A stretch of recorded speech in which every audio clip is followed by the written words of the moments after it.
Doctor Zakir Naik پر جو پابندی لگی ہے انڈیا میں، اسی لیے تو لگی ہے کہ غیر مسلم سننے کے لیے تیار تھے. سمجھ میں آ رہی ہے بات؟ اگر غیر مسلم ان کی بات سننے کے لیے تیار نہ ہوتے تو پھر پابندی لگتی نہیں، لگانے کی ضرورت ہی نہیں ہے. سن رہے ہیں تبھی تو پابندیاں لگ رہی ہیں کہ بھائی یہ تو ہمارے لوگ ان کی سن رہے ہیں. تو بہت نرم انداز سے، بہت محبت کے ساتھ ان کو سمجھایا جاتا، اسلام کا تعارف کروایا جاتا کہ بھئی ہمارے تمہارے درمیان قدر مشترک کیا ہے. سکھوں کو بتایا جاتا کہ تم بھی اصل میں ایک خدا کے ماننے والے ہو، ہم بھی ایک کے ماننے والے ہیں، تو پھر ایک ہی پہ آ جاؤ نا. کیا خیال ہے بھائی؟ اسی پہ آ جاؤ. تو پھر انہوں نے قرآنی آیات اور احادیث صحیحہ سے ایک سلیبس مرتب کیا ہوا ہے. وہ بھی فجر کے بعد اس کی بھی کلاسیں ہوتی تھیں.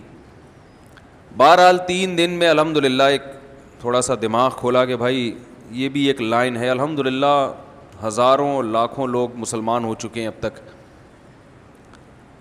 اور بڑی عجیب عجیب کارگزاریاں تھیں. وہ اگر میں نے ساری سنانا شروع کر دی تو سارا ٹائم اسی میں لگ جائے گا.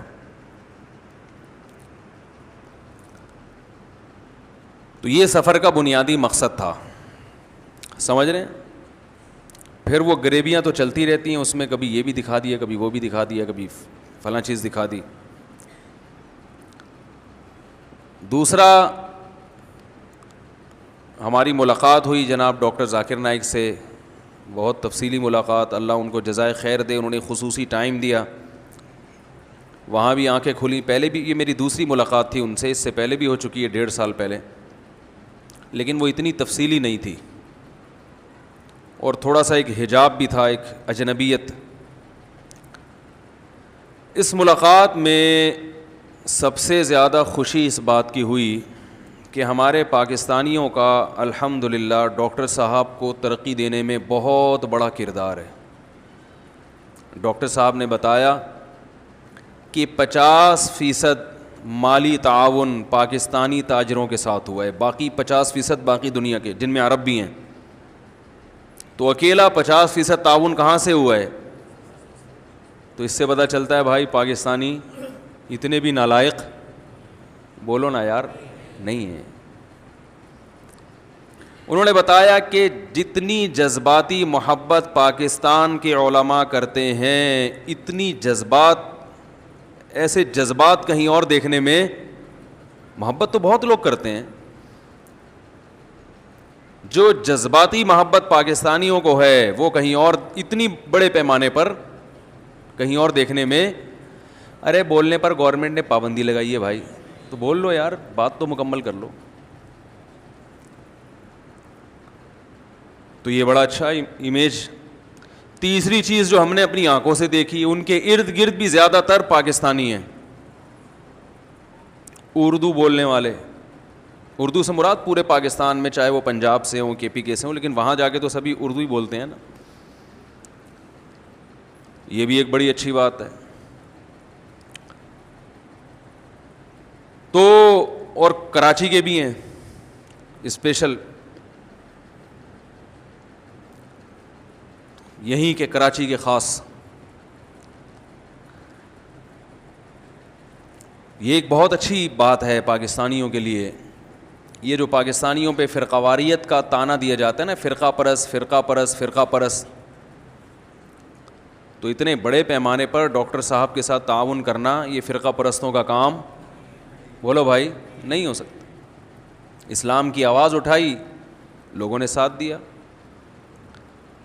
چاہے وہ ان کے مسلک سے ملتے ہوں یا نہیں ملتے ہوں. ان کے ساتھ رہنے والوں میں کچھ کوئی حنفی ہے، کوئی شافعی ہے، کوئی حنبلی ہے، کوئی سلفی ہے، سب ٹائپ کے لوگ ہیں اور اپنے اپنے مسلک پہ قائم ہیں. ایک بات خوب اچھی طرح سمجھ لیں،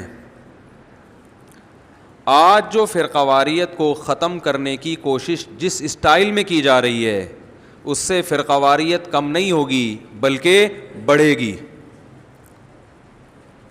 آج جو یوٹیوبرز ہیں نا، جو یوٹیوب پہ آ کے فرقہ واریت ختم کرتے ہیں اور قرآن و حدیث کا لیبل لگا کے کام کرتے ہیں، ان کا کہتے ہیں یہ حنفی غلط، یہ شافعی غلط. یہ فلاں مسلک غلط. اس سے فرقواریت ختم نہیں ہوگی. وہ کہتے ہیں آؤ قرآن و حدیث پہ آ جاؤ, باقی سب کیا ہیں غلط. لیبل بہت اچھا ہے, لیکن اس سے سوائے اس کے کہ یہ ثابت کرنا کہ قرآن و حدیث پر میں ہوں باقی سارے غلط ہیں, یہ میسج جا رہا ہے, اس سے نفرتیں پھیلتی ہیں. آپ یہ بتائیں کہ میری رائے میں قرآن و حدیث کے مطابق مسئلہ یوں ہے, لیکن اس بارے میں ایک دوسری رائے بھی ہے جس کو فلاں لوگ فالو کر رہے ہیں, وہ بھی ٹھیک ہیں, میں بھی ٹھیک ہوں. نہیں آ رہی میرا خیال ہے بات. اس سے فرقہ پرستی ختم ہوگی. ڈاکٹر ذاکر نائک اس طرح سے فرقہ پرستی کے ختم کرنے کے قائل ہیں. اس طرح قائل نہیں ہے کہ ایک نیا فرقہ بنا دیں جس کا بعد میں نام نائکی فرقہ پڑ جائے یا ڈاکٹری فرقہ پڑ جائے. سمجھ میں آ رہی ہے بات؟ وہ حنفیوں کو بھی درست مانتے ہیں, وہ شوافع کو بھی درست مانتے ہیں, وہ حنابلہ کو بھی درست مانتے ہیں, وہ مالکیہ کو بھی درست مانتے ہیں, اور وہ اہل حدیث کو بھی درست مانتے ہیں اگر کوئی معتدل ہے. انہوں نے بتایا کہ پاکستان سے جو اہل حدیث میرے پاس ملنے کے لیے آتے ہیں بہت معتدل ہیں, ان کو اس پہ کوئی اعتراض نہیں ہے کہ کوئی حنفی ہے یا شافعی ہے, وہ بھی ٹھیک ہے. اہل سنت والجماعت میں کوئی کسی بھی مجتہد کو فالو کرتا ہے تو وہ ٹھیک ہے.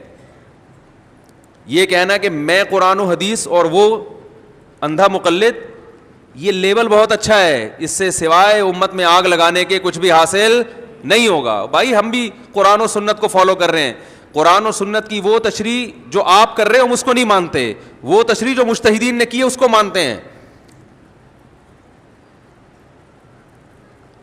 میں سمجھا پا رہا ہوں اپنی بات؟ فرقہ واریت کے خلاف ڈاکٹر ذاکر, میں دو پیغام خاص طور پر ڈاکٹر صاحب کے امت مسلمہ کو پہنچانا چاہتا ہوں. ایک, فرقہ واریت کے خلاف کیسے کام کیا جائے. دوسرا اس سے بھی اہم پیغام ہے جو میں دوسرے نمبر پہ دوں گا. پہلے میں اس ٹاپک کو مکمل کر لوں. ڈاکٹر صاحب کی جو رائے ہے اس میں فرقہ واریت ختم کرنے کا یہ طریقہ کہ میں ہی ٹھیک ہوں, یہ طریقہ درست بولو بھائی نہیں ہے, بلکہ ان کی رائے ہے کہ میں بھی ٹھیک ہوں. سمجھ رہے ہو؟ میں بھی ٹھیک ہوں. قرآن و سنت کی تشریحات میں اختلاف ہے تو آپ کسی بھی رائے کو فالو کریں گے آپ قرآن و سنت ہی کو فالو کرنے والے کہلائیں گے. ہاں, بدعات کا اسلام میں کوئی جگہ نہیں ہے بدعت کے لیے, وہ کسی مجتہد کسی امام کا قول نہیں ہے. یہ جو بدعتیں ہو رہی ہیں نا, یہ تو بہت سی چیزیں امام ابو حنیفہ کے کھاتے میں ڈالی ہوئی ہیں, بہت سی چیزیں شوافع نے امام شافعی کے کھاتے میں ڈالی ہوئی ہیں, تو وہ تو کوئی بھی نہیں اس کو صحیح کہتا. ڈاکٹر صاحب نے مجھے بتایا کہ ان کی ڈاکٹر صاحب کی ریسرچ کے مطابق اس وقت دنیا میں اہل سنت والجماعت میں اس وقت بھی 50% فقہ حنفی کو فالو کرنے والے ہیں. 50% لوگ بولو بھائی فقہ حنفی کو فالو کرنے والے, اور پہلے تو یہ تعداد اور زیادہ تھی. 30% لوگ فقہ شافعی کو فالو کرتے ہیں. پورا ملیشیا انڈونیشیا امام شافعی کو فالو کرتا ہے. آپ نے یہ دعوت شروع کر دی کہ قرآن و حدیث پہ آ جاؤ, امام شافعی کو چھوڑ دو. لیبل بہت اچھا ہے, پیغام یہ جائے گا گویا امام شافعی قرآن و سنت کو فالو, یہ لیبل یہ پیغام جائے گا نا, میسج یہ جا رہا ہے کہ ہم فالو کر رہے ہیں, وہ فالو نہیں کرتے تھے. 30% لوگ کس کو فالو کرتے ہیں؟ امام شافعی کو. 17% لوگ امام مالک کے فقہ کو فالو کرتے ہیں افریقہ میں اور مختلف. یہ میں ڈاکٹر صاحب کی تحقیق بتا رہا ہوں, بڑے محقق ہیں, ظاہر ہے وہ کمزور بات کرنے کے عادی نہیں ہیں. تو یہ کتنے ہو گئے؟ 97. 50% اس وقت پوری دنیا میں, یعنی آدھا اسلام کو جو فالو کرنے والے لوگ ہیں نا ان میں آدھے حنفی ہیں, امام ابو حنیفہ کو فالو کر رہے ہیں. 30% امام شافعی کو, پورے ملک. 17% امام مالک کو. کتنے ہو گئے بھائی؟ 97 ہو گئے کہ نہیں ہو گئے؟ 2% فقہ حنبلی کو جو سعودی عرب میں ہے. 2% پوری امت کے وہ کتنے ہیں؟ 2%. 1% اس کے علاوہ ہیں جو سلفی حضرات ہیں یا اہل حدیث حضرات ہیں جو کسی ایک خاص فقہ کو فالو نہیں کرتے. تو اگر آپ جو آج کل جو ایک پیغام دیا جا رہا ہے نا کہ کسی ایک فقہ کو فالو کرنا غلط ہے, تو اس کا مطلب آدھی امت یعنی 97% مسلمان تو ویسے ہی کیا ہو گئے, بلکہ 99, صحیح ہے نا.